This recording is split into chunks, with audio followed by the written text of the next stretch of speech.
Started. Hello, everyone. Welcome to the Mike Lead Inspire session tonight. We have a special guest with us tonight that's on the mic with us tonight, Mr. Ossie Munroe. Um, he is he will introduce himself what he does on his professional side. However, he is a member of the MiC board as well, and a Bloomberg is an avid supporter of minorities in cybersecurity, and as well as a supporter of our apprentices. So they got a couple of apprentices at Bloomberg. You're in for it. You're in deep with us, Mr. Monroe. But it's great to see you. We're just gonna have a conversation. Of course, the Aspire sessions are those that are, let's think, Aspirers Apprentice Plus, right? They're looking to get into the cybersecurity space, not quite. Some of them have landed their first role, some of them have not. So they're looking for guidance and support. But before we get into all of that, I'm gonna say, please introduce yourself to the new folks. I can't say the MiC community because you are a member of the MiC community. So introduce yourself to those that don't know you. How about that? Thank you, Marion, and thanks for having me. It's always a pleasure to come on and speak to the community. As Mary stated, my name is Ossie Munroe. I'm the Deputy CISO here at Bloomberg Financial Markets. I've been here quite a while. My career started here way back in 1990, probably before a lot of you were born. And I've been involved with minorities in cybersecurity for, man, how long has it been now? Maybe 5, 6 years. Well, we will be 5 on August 30th. Okay.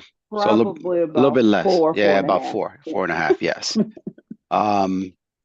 Yeah, and I am always excited when I get an opportunity to join Mary and come on and speak to any of the cohorts of the community, members from this great program that you all are attending. And yeah, I'm here to be open and answer any questions you have. Yeah, well, questions, of course, you guys can put those in the chat or in the Q&A, but I wanted to ask you, so you said you've been at Bloomberg since 90. Now, I was born in 90. Now, I graduated from high school in 90, but that's still, I'm still alive and I mean, more so than other folks. So talk to us about, your origin story. How did you get started? What made you choose Bloomberg? And, it's 30, you said 34 years later, Yeah, right? yeah, Yeah, wow. yeah. My story is interesting. I've not taken the paved path to get to where I'm at.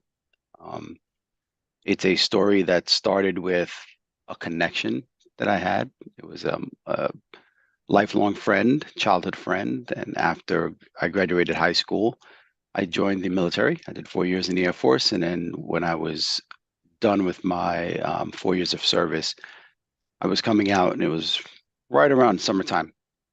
And he had an internship here at Bloomberg, and he asked if I would be interested in interning here. And I was like, yeah, absolutely, sure. I had no idea what the company was. I got to be honest, I didn't even really care. It was a job. So I interned here for the summer and then left to go to school full time, and then quickly realized I had too many bills to be a full-time student and not work full time. So I came back and asked if they had any openings, and the chief of operations took me on and hired me on full time. And I've been here since. Well, I say I've been here since, but not really. I left in 92 and I came back here in 94. So although I started in 90, there was a 2-year gap. So yeah, and the reason I say it's not really the paved path is, my road to deputy CISO has been when I was like off the beaten path, dirt road, cutting through the bushes. Um, I've always been in technical roles most of my career Mhm. here, besides, maybe like a stint in customer service for about 2 or 3 years, and got into security back in 2012, I think it was. I took a role as a project manager in our security architecture team within the CTO department. And that's where I started sort of cutting my teeth on security. Met and worked with a lot of really smart individuals, learned a lot, and stayed there for 5 years and got an opportunity to come over here to the CISO organization to build out a team of business information security officers and built out that program. It was largely successful. It's still in place. Those teams still report into me. And then I think it was about a year and a half ago, I got the title of deputy CISO. So it's been Yeah. a crazy ride, a crazy journey. I think it goes to show people that there are many ways to get to a destination. It's not Mhm. textbook. It's not the paved road all the time. Um, so it doesn't matter where you're coming from. You just have to kind of make your way. I mean, but you're an anomaly, right? No one really stays with an organization for this many years anymore. Yeah, Um, yeah. typically, and so what I they treat you well because you stay. So it's like, as you thought about building out your career, if you can go back, like you said, military service, came out quickly, realized I had too many bills to actually, go into college, non-traditional routes, right? Because this, of course, as well as is based on what we're doing with the apprentices. But there are plenty of talent that can come from a non-traditional background that can be successful within the cybersecurity space. So let's just say 2012, you went into cybersecurity. What would you say piqued your curiosity about cybersecurity itself? So the sort of dynamics of the industry was fascinating to me. The way I'm wired, I'm very competitive. People that know me make fun of me all the time. Um, and just the dynamics of this sort of setup where you have a set of individuals that are working for a company like myself that are hired to protect the company, to protect the assets of the company. And on the other side, you have a set of individuals that are um, incentivized to try to get into the company, try to hack the company either for its, assets or for funds, for any monetary purposes. And the dynamics of that is very interesting to me. It's a constant sort of, you have to be on your toes all the time.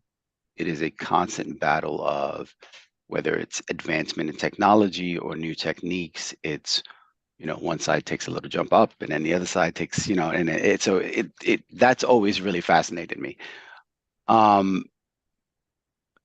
you have to be comfortable with being uncomfortable in security, and it's something that I had to learn. That's not why I jumped into it. I think maybe that's what drew me to it, although I didn't know that at the time.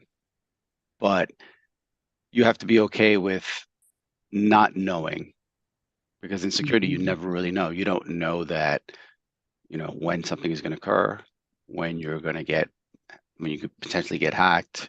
You don't know that you're not potentially hacked now. So you have to be comfortable with the uncomfortable. And I think the other thing, which, listen, I'm going to keep it real. I was like looking at the industry and I said, there's job security in security, right? It's an industry, it's not going anywhere. It's only going to Mhm. continue to grow. It's not, Mhm. I don't see this industry ever dying, even with the looming threat of AI, right? AI took off and Mhm. was really super hot for a minute when it became really mainstream, and like your family members are like, oh my God, what's this chat GPT thing?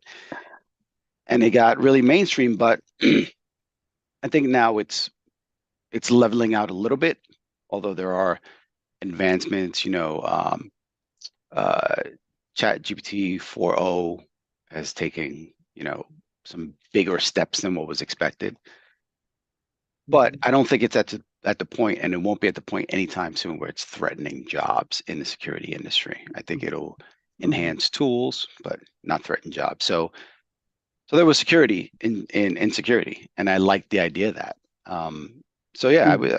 I was very fascinated early on and jumped in. And once I jumped in, it was, it was like love at first sight. And that's all she wrote. Yeah. And sadly, well, Ossie and I have similar brains because I've been, of course, conference planning for 2025 starts literally next week. And one of the themes that I've been floating around is the theme of the conference, get comfortable being uncomfortable. So that is so sad that we think so much alike. Yeah.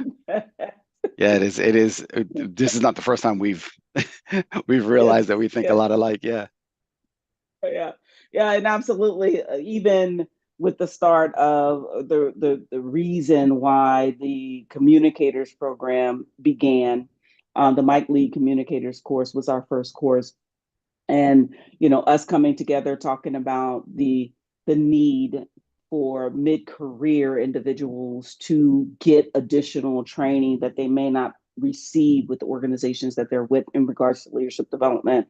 And now that is, oh, what 2 years old now, and then of course that spawned the builders and then the aspirers, which is what you're doing right now, session. So taken off since we've decided that there are still individuals that are in the very beginning of their career, and we need to make sure we're guiding them through. So I would say, what advice, as someone that has taken the charge and understanding that underrepresented groups, that there are pockets of talent of underrepresented individuals that just need to be given a shot, right? That's something that we've talked about, and with the apprenticeship program and giving those individuals that shot. What advice would you give others that are looking to get into the cybersecurity space in regards to how they navigate that territory? There are a couple things I can think off at the top of my head that I normally tell individuals just getting into the industry. One is you have to stay curious and inquisitive with everything. It's security is so intertwined with many other technologies.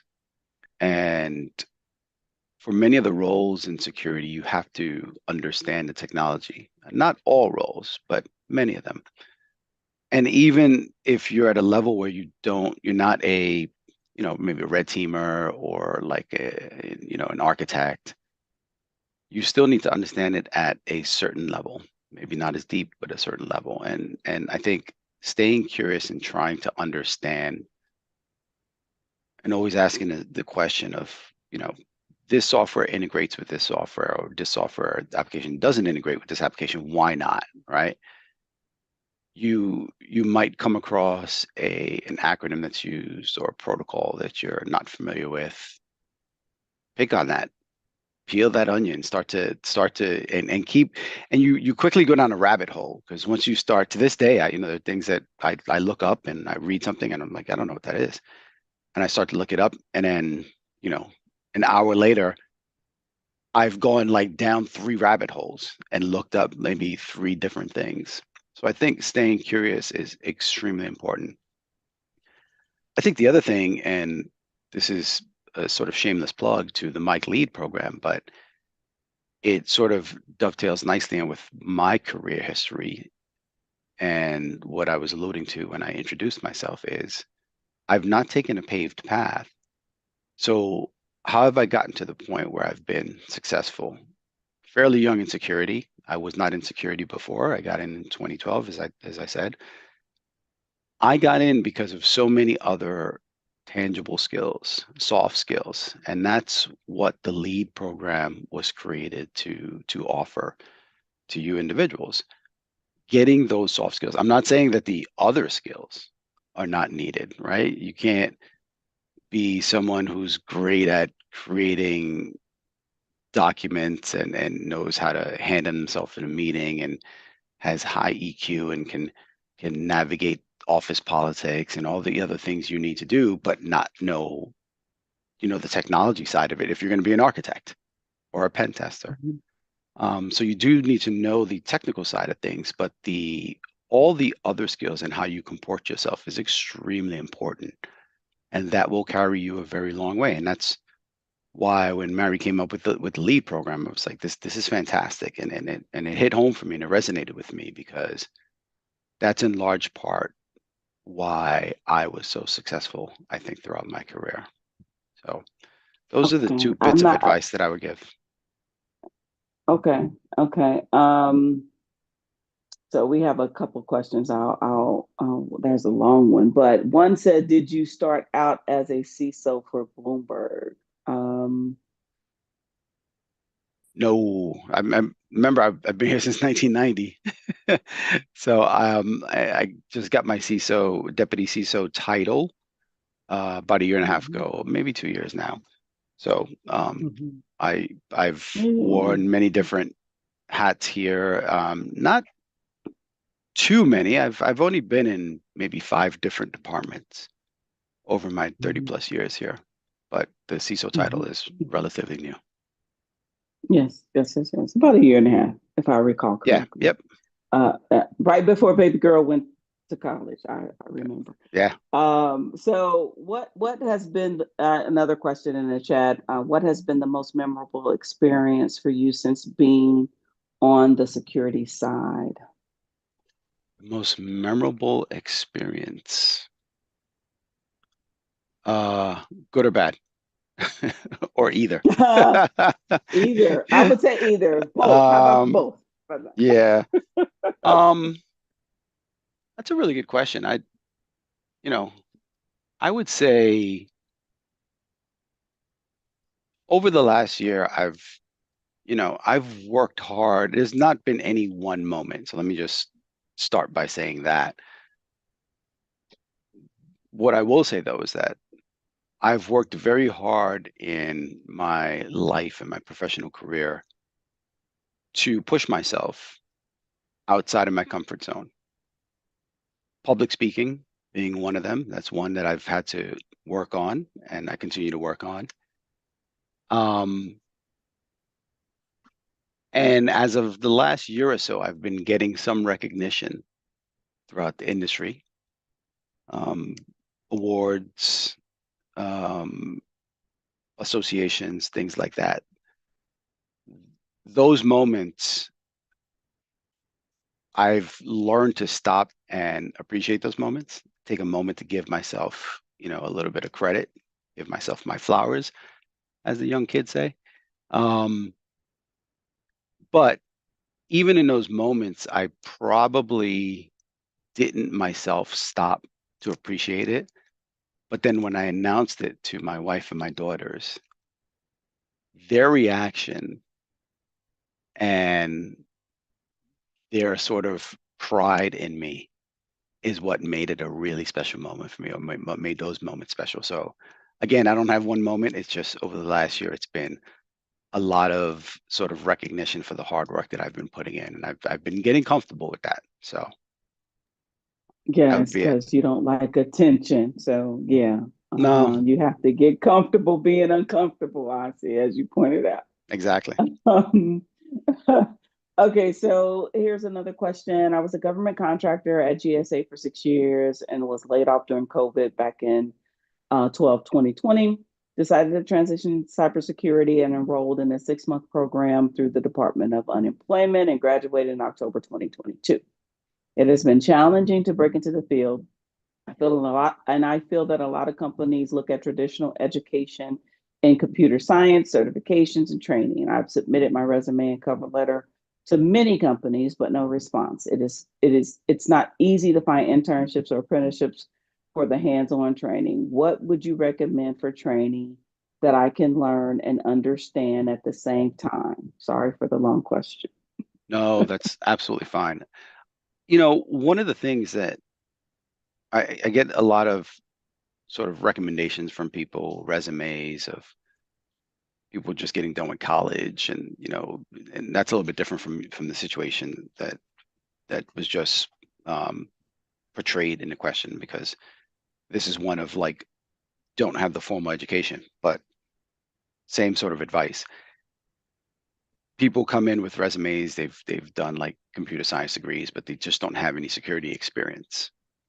Or the same thing can apply for somebody that just doesn't have the experience, but if has taken some other courses. The best way to break in, and listen, you have to be a little bit lucky, right? Because you have to have the right company that's willing to take a look at you. So there's no one silver bullet that's going to do this, right? So you have to be a little bit Mhm. lucky, but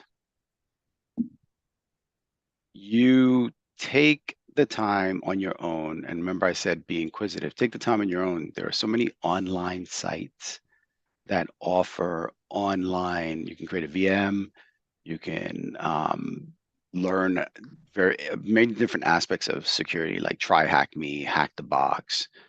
Those types of sites, they're somewhat affordable. I think try hack me might be like 30 something dollars a month, and they offer so many resources to be able to learn. Whether it's Linux or Windows, and learn about pen testing, learn about red teaming, you learn about many different aspects. The more you stay inquisitive and the more you tinker on your own, that shows initiative. And that in many times makes up for the lack of sort of experience that they may be looking for on the resume. Now, again, like I said before, you have to be sort of fortunate because you have to have somebody that's willing to at least have that conversation with you. When they look at your resume, somebody has to, let me take a shot on Mary. Let me call Mary up. Let me see what she's all about. But once you get that foot in the door, right, I think showing your initiative and showing that this is you're serious about this and you're committed to being in this field is a perfect way to sort of make up for a lack of experience or a lack of training in a particular field. So I would say give that a shot if you're not already doing that. And what Ossie's talking about really is networking as well, because luck goes to the person that you're meeting face to face. A lot of organizations that we talk to on the placement side, and the challenge that's out there right now with AI and Chat GPT and other models. You have the talent saying, okay, I can't get any interviews, so I'm just going to say, Chat GPT, write me a resume that will get me the interview for this particular role. And I hear a lot of hiring managers frustrated, and I've said this before, because they'll get the resume, they're like, oh, this person looks good on paper, and then they get them in the interview, and it's obvious that they don't know what they're talking about. So the market is a little weird right now, because you have a lot of organizations not even trusting the talent that they received that resume for. So that's where the soft skills or the corporate survival skills or your ability to get out there in your own communities to talk to people comes in handy, right? To network at these different events and things like that. That part of it is very important, just to sometimes even get you the interview. And okay, we of course, some of you guys are out there wanting to hear about the apprenticeship program. This is not particularly the call for the apprenticeship program, but apprenticeship applications for the MiC Talent Apprenticeship Program won't open again until January 2025. We had over 100 applicants for this next cohort, or actually our March 2025 cohort. So if you're looking for questions about our apprenticeship program, that won't open again until January. But Ossie and Bloomberg have hired two of our apprentices. So I would ask, the question for you, Ossie, what is it about non-traditional pathways that get you excited? Oh, listen, that's an easy question for me because that's where I came from, right? So I definitely that resonates with me. I definitely feel that. But anybody who's coming from a non-traditional background and is currently being successful in their role is someone that has all of those qualities that we talked about. Somebody that's showing initiative, that's hungry, that shows the soft skills, very well rounded. You know, we have the two apprentices here from Mike Talent, and both of those apprentices, they have seamlessly made themselves part of the team. They walk around and they're always pleasant with everyone. They approach things the right way. That goes a really long way, right? So I get excited from with seeing folks that take the non-traditional path, because that to me means that that person worked hard and is currently working hard, probably, because you have to work hard to get there, and sometimes you have to work hard to maintain it and work even harder. So, and I've always been attracted to people that work hard. So that's why I love it. Yeah. Okay. All right. Good answer. Good answer. So, let's see, as it relates to your own personal journey, right? What is the most important tool that you think you have in your arsenal to utilize for your success? Makes Ooh, sense. yeah, no, it makes sense. It's just it, uh, that part about not liking to talk about myself. This is this one's picking at that scab. Um, I hate to to sound like a broken record, but I'm gonna default back to my work ethic. I think that has been the thing that has made my not just my security career here, but my career here super successful. I like to fancy myself a what I call a set it and forget it person. What I mean by that is anybody that works with me or anybody I work for knows that once a task is put in front of me and assigned to me, they'll walk away, rest assured that it's going to get done. They never have to come back to me. They don't have to check on me. If I need some extra assistance, I'll come to them.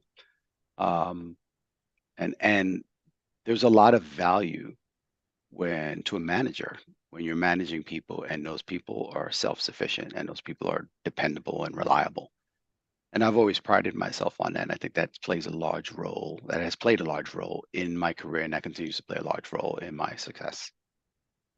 Yeah, being a go-to person, right? And having those leadership traits where you don't actually have to be told exactly what to do or how to do it. You just, and real leaders don't want to get into telling someone or fashioning the how. At least that's my leadership style. I don't want to tell you how to do it. However you get it done, you get it done.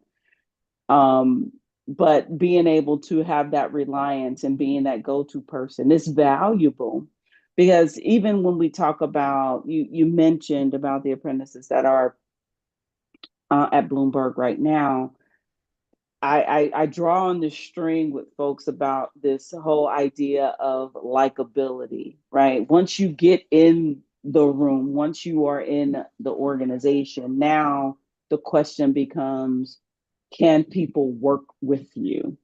And so that right there, I think sometimes underrepresented groups and coming into a foreign space, right? Let's really let's talk about it, that a lot of us don't have the experience into a corporate environment. And so we're uncomfortable, getting back to what we talked about as you started this conversation.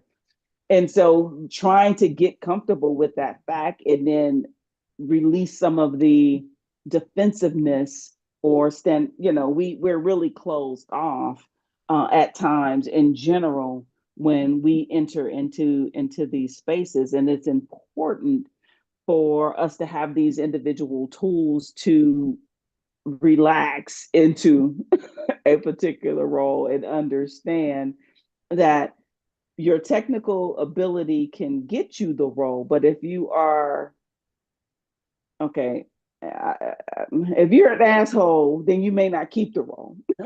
I can't come up with it better any better than that. I mean, Right. so I mean, and you touched on that a little bit, and I think as underrepresented groups, we don't really focus on that because of our past and the way sometimes the way we grew up and being the underdog, so to speak. So even though you're uncomfortable, you challenge yourself to get comfortable, and how, not even not liking to talk about yourself or speaking, you still have you see those as opportunities for improvement.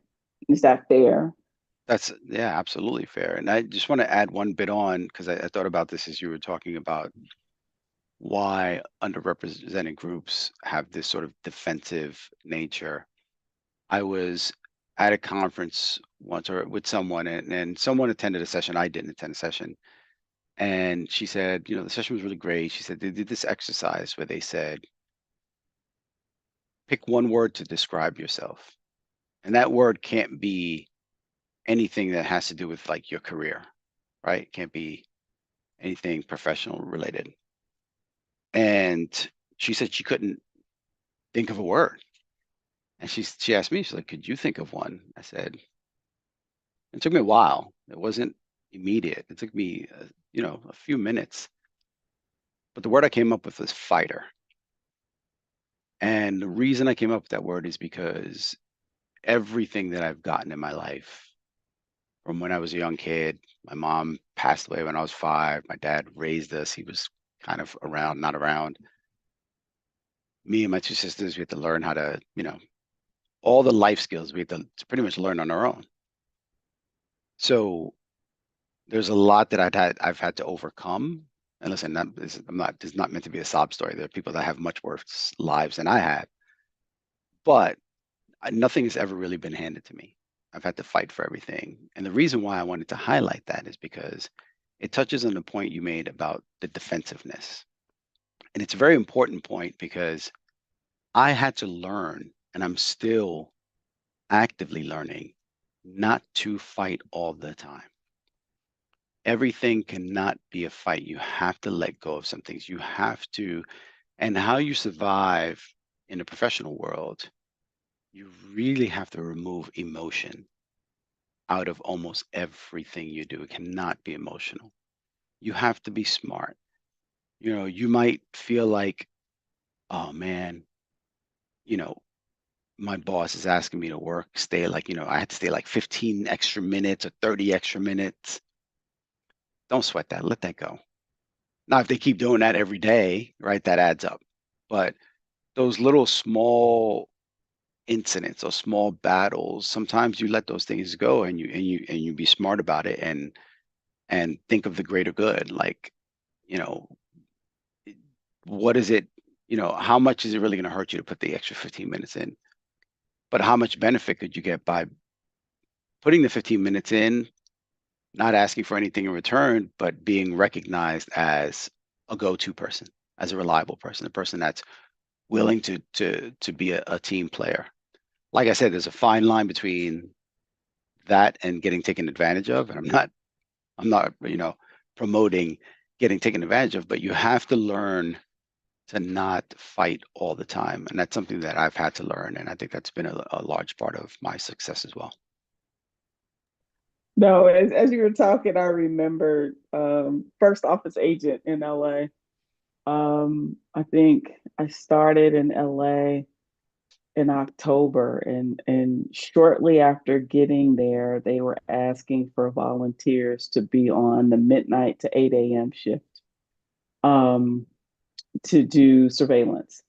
And I put my hat in there, and first office agent, I started at midnight, right? And so eventually, I think that lasted maybe 3 4 months before, and then the agent put me in for an accommodation, essentially because I was willing to step into that, right? And it goes to what you were talking about. Sometimes we have opportunities that, and I'd be uncomfortable. Nobody wants to go into work at midnight on a Friday night or Saturday morning, but you see that and you get that and you become known as a person that you can be relied on, and those things speak volumes about your character and your ability and your willingness to go the quote unquote extra mile, right? I do have a question in the chat. It says, thank you for the great presentation. As someone who is just starting out in cybersecurity, I'm curious about um, how to compensate for limited hands-on experience when applying for jobs. What strategies can I use to showcase my skills and knowledge effectively to potential employers, even if I haven't held a cybersecurity role before? Uh, I'm going to go back to the bit of advice I gave before, online services, right? Try Hack Me, Hack the Box, or if you have the means to have like a lab set up at home, equipment set up at home. There's so much you can do just by playing around on your own. And Mhm. you might not have the experience, but if you've learned Linux, or took some of the sort of took the pen testing track through Try Hack Me or one of those online services, list that down, right? Put that on the resume. It's it probably won't stack up to the exact experience they're looking for if they're looking for a certain amount of experience. But again, shows initiative. It shows that you're serious about your craft. It shows that, you know, you tinker, you play around, you want to learn, Mhm. you're willing to learn. So Mhm. I would go back to that and give that advice. Yeah, yeah, and it's honestly, as we go through, and we had some calls last night with the apprentice interviewers. Of course, those are all the Mike Lead graduates, so they do the interviews of the apprentices, and just talking about showing up, right? That was the theme of this year's conference, and showing up appropriately, not showing up expecting anything, but putting your best foot forward all the time. So if you do get the interview, don't go in there, don't go in there and do the I'm not gonna be on my camera thing. That's a no-go. Don't go I'm in fighting there. to roll my eyes. I'm like, No, you rolled them. I saw it. yeah. I saw it. I saw it. Mary is the CEO, so I can come in a t-shirt. You can't. That's not how this works. And so being able to present yourself in a professional way to be taken seriously is one of those things that we look for in our apprentice applicants, just to say, okay, this is a job interview. Are you coming to this interview appropriately prepared? And it's like, oh well, we and put it this way, I had all the guys last night saying they want a mic drop session that's guys only, because they're telling me that the women are on point, the men are not. That was the feedback that I was given last night. So for all the men out there, we have some men on the mic side that want to talk to you guys about how you're showing up to these spaces. But in understanding that honestly and truly, sometimes you only have one opportunity, and you honestly only have one opportunity to make a first impression. And how you choose to show up is 100%, it's a sign of how you're going to choose to show up in an office environment. And I think those are the things that we are trying to impart, that particular type of wisdom on individuals within the MiC and the MiC community sphere. And so that I'm just adding on to, again, we're me and you think alike. So I know that that's the same thing that you can say towards the applicants that you guys may have coming into these roles at Bloomberg. Are you seeing any of the AI generated? I know your team expressed to you that they were seeing any waste of time type of interviews, meaning the person is getting in an interview and not um, the person that they say they are. Yeah, I mean, that's not an AI thing. We've been seeing that for years, right? People that, bolster up their resume and then they can't speak to the experience that they've put on their resume. Um, so it's been something that's been happening for a while. When you were talking about the first impressions, I smiled because I wanted to it reminded me I wanted to tell a little story of, and you know this, Mary, but when the lead program started, um, you know, Mary and I were reviewing the applications that came in for the candidates, and it was a essay, 2 pages, I think, that they had to write. And I reviewed the essays, and I said to Mary, I was like, you know what? We should use this essay that they've written as an initial sort of learning experience, right? Give some feedback on how they wrote the essay and maybe some constructive criticism on writing styles. One of the things I would tell the individuals in the cohort, in the first 2 cohorts, because I only did it for 2, and then Mary kicked me out. The first, No, no, no. You got the deputy CISO role and you left. That's what it was. Don't start with me on that one. I knew I was going to get Don't her riled bring up. family drama in here. Um, Get me riled up. but one of the things I would preach to the individuals when we did the Zoom sessions to review their essay after they rewrote it, after I gave them some feedback, is pride and ownership. And that first impression that you talked about, Mary, sometimes you only get that one shot.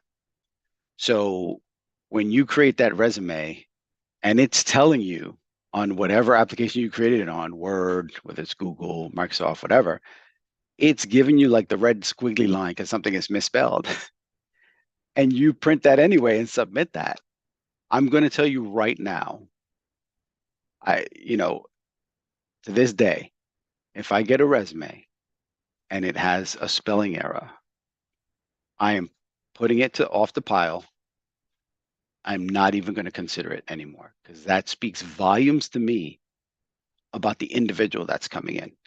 You are representing yourself, and you couldn't take the time to ensure that there were no errors, no different fonts, no extra spaces. So I will immediately disqualify any candidate. And listen, I've probably missed out on some on paper really qualified candidates, but I will disqualify anybody immediately because that speaks volumes to me about who you are as a person.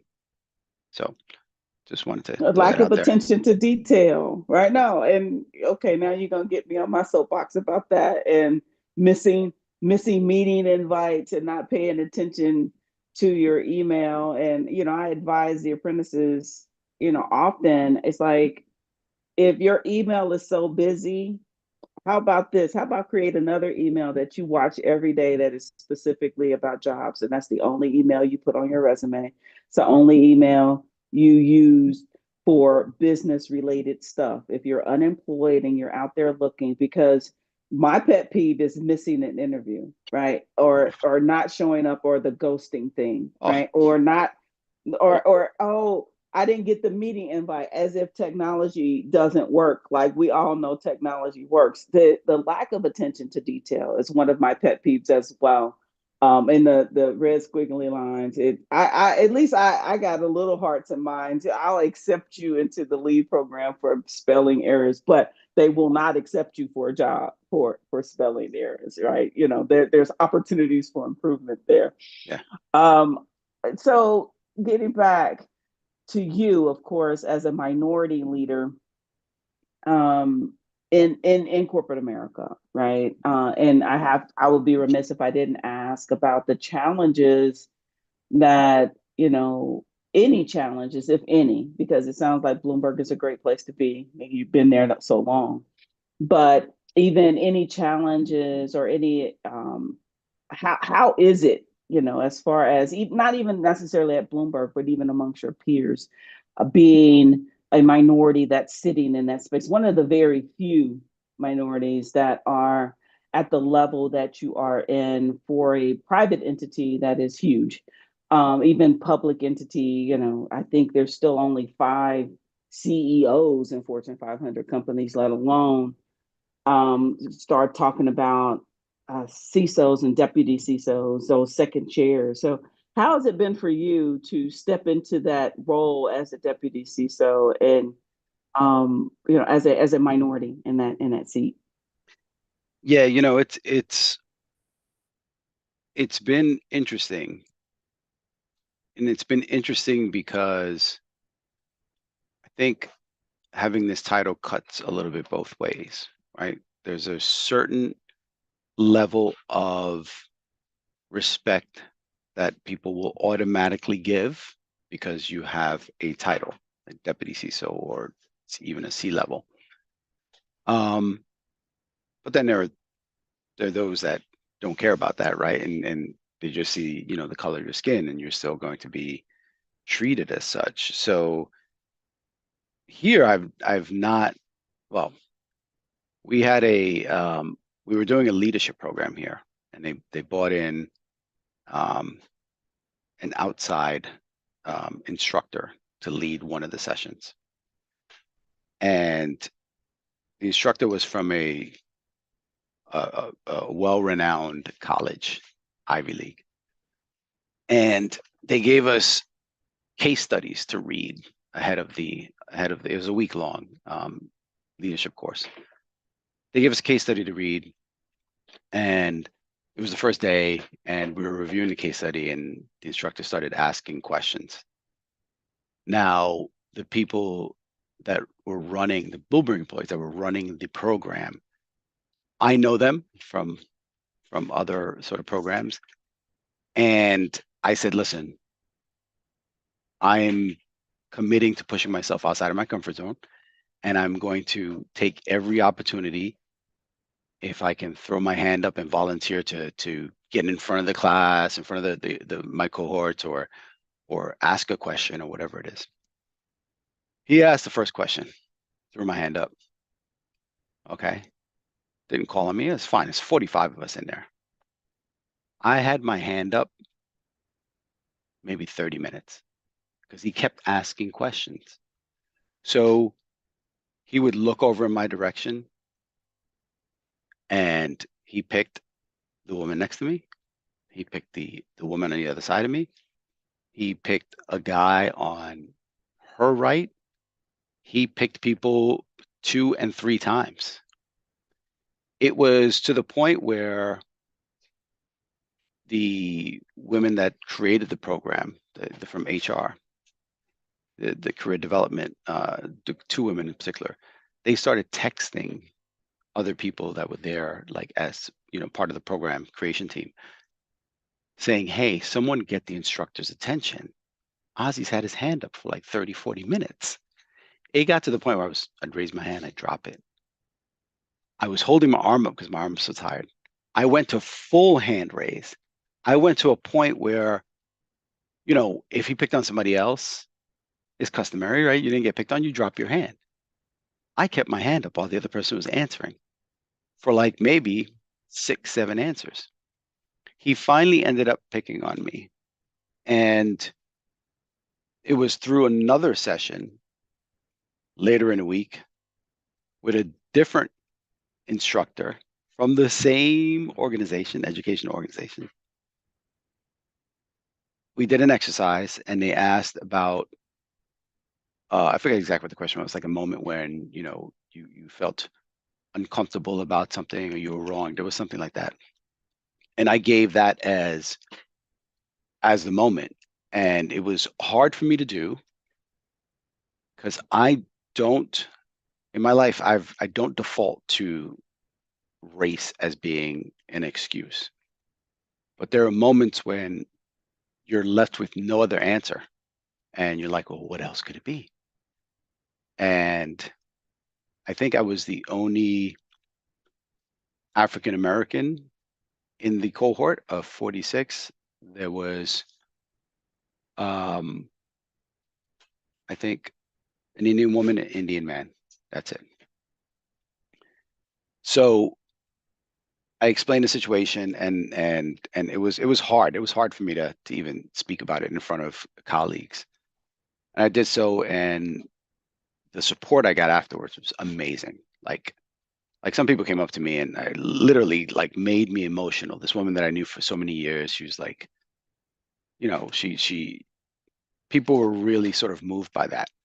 Um, so that's just an example of doesn't matter what position you're in. Like this individual was hired to come to our company, to Bloomberg, to present a or lecture us on leadership.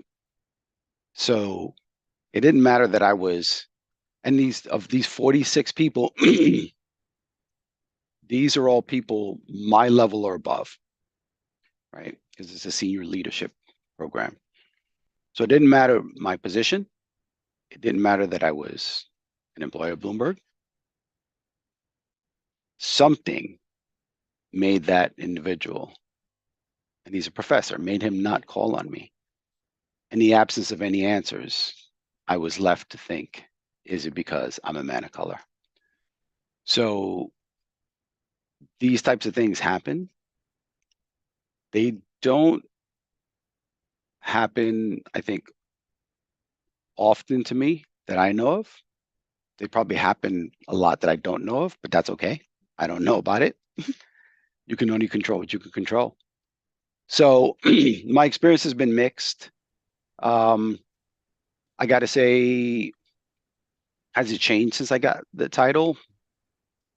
I don't know if it's changed. I know that I've become more aware of how I show up to my community um, over the last 4 years or so, and in large part, the George Floyd incident was a pivotal moment for me. That I've never wanted to be bucketed in any particular bucket. I do want people to say, "Oh, that dude's he's a CISO. He's a black CISO, great black CISO." No, I just want it to be a great CISO, right? I don't like the sort of labels, but I quickly had to get over that because I felt like I wasn't showing up for my own community. I felt like, listen, I put in a lot of hard work to get to where I am. A lot of people that don't have the same experience, don't have the same, aren't afforded the same opportunities. And I should be sharing that and sharing my experiences and sharing what I've learned throughout the years with those people. So if I don't show up for my community and I don't get involved with MiC and other organizations, then what's the point? Why did I fight to get to where I am? It's going to waste. So I've I only say that to highlight that I think I've noticed it more over the years, the recent years, than I would have probably allowed myself to notice in the past. I would have just Mm. suffered in silence. It might have happened and I might have just kind of ignored it or brushed over it and just kind of pretend like it didn't happen. But now I'm more aware of it. Um, but I gotta say, since I've gotten the title, I don't think there's been much of a change that I've seen, good or bad. Yeah. I mean, honestly, I see when you talk about that and you share that, and I talk to individuals about this all the time, getting comfortable being uncomfortable. You are, regardless of, I was the only Black person in my cohort of 50 when I went into the FBI, the only one out of 50. There's 50-50 men and women, but I was the only Black person there. And so you have to get comfortable with the fact that you may be the only one there. Now, I'm with you, Ossie. I never defaulted to this idea that what was happening to me was because I was a woman of color or a woman, double minority, so to speak. But there's some things that you're just like, okay, well, wait a minute. What is it? That's the only answer that you have. However, that can't deter you from educating those around you. Now, the I used to use it as an opportunity to educate. Now, of course, when George Floyd happened, there were a lot of people, even Ahmaud, because I used to jog all the time during 2020, and that happened. And I started to jog with my gun. Don't tell anybody. I just told the world. But all that to be said, um, these opportunities that we have to educate as being some of the, if we are the only in the room, that is part of the badge. It could be a heavy weight or a heavy burden to carry, but I've always been a person that made it an open conversation. If you want to talk to me about race, let's talk about it. Let's talk about why I'm pissed off, right? And let's talk about my experiences, because that's the only way we break down some of these unconscious bias and stereotypes that exist, is by having a conversation. It's okay, we can talk about it. And I can tell you my side, you can tell me your side, that we're human, we have different experiences. But I can it that does resonate with me in being overlooked, in environments that don't necessarily, you are one of very few in that regard. So I think we have 4 minutes left. I have one question. It says, what advice do you have, if any, on networking and cybersecurity? Pitfalls to avoid or helpful tips? Yeah, the networking piece, and I'm glad, Mary, that you brought it up. And I was going to come back and give additional sort of response to that question. Networking is huge, huge. If you go back to how I got my job here, it's through a buddy of mine, right? A lot of that happens in life. But the key to networking is make it a part of your everyday life. What I mean by that is, if you really enjoy something, there's so many different ways to get out there and get involved in different groups and meet other individuals. Minority cybersecurity, perfect example, right? Becoming a member or other sort of groups. So by joining things that you're interested in, and if you're doing cybersecurity, you're interested in cybersecurity. So by joining groups and speaking to people and meeting people and putting yourself out there, and that's the tough part. You got to put yourself out there. I've just now started doing that over the last, like, let's say 5 years or so. I've never really been good at that, but I've started to break down those sort of barriers and overcome those issues that I had. And you go out there and you go to a conference, go talk to people. Sit down and talk to somebody, right? I was at a conference and this woman said that she was at somewhere and met the guy, oh my God, his name is escaping me, the OpenAI, the guy who runs OpenAI, and he was sitting there, and she went up to him, she said, "Can I ask you a couple questions?" And he was like, "Sure." And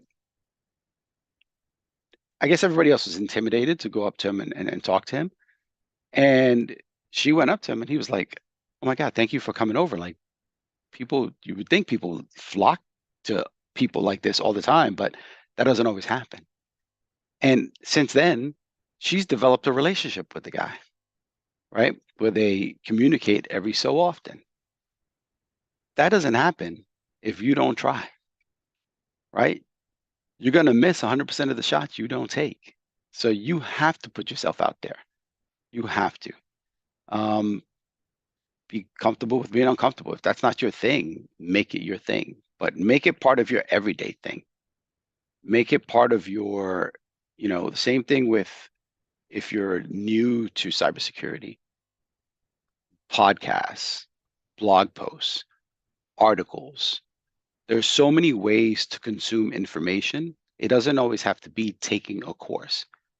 You weave that into your everyday life and make it part of your fabric, part of you, and you advance so much quicker and so much better.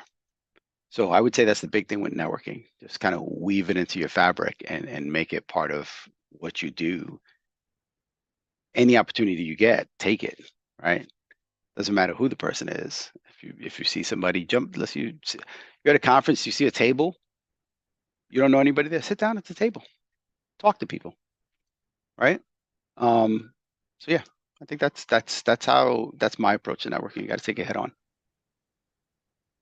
Yes, well, time is up. I think we have solidified the conference theme for next year. Thank you, Mr. Munroe, for reiterating my thought process on what that theme is going to look like. And I want to thank you all for joining us this evening on this Friday evening. We didn't have any questions out there on YouTube. If you are out there on YouTube, please like and subscribe to our channel. Follow us. We have sessions every twice a month on Fridays. We do have our 5 year anniversary coming up on August 30th, so we will have an open house as well. But that's outside of the Aspire session. That's something different. So come and hang out with us. We'll start to send that information out. But I thank you, Mr. Monroe, for joining us this evening. It's always a pleasure to see and talk to you, and thank you guys so much for being here. And you guys have a great rest of your Friday and a great weekend.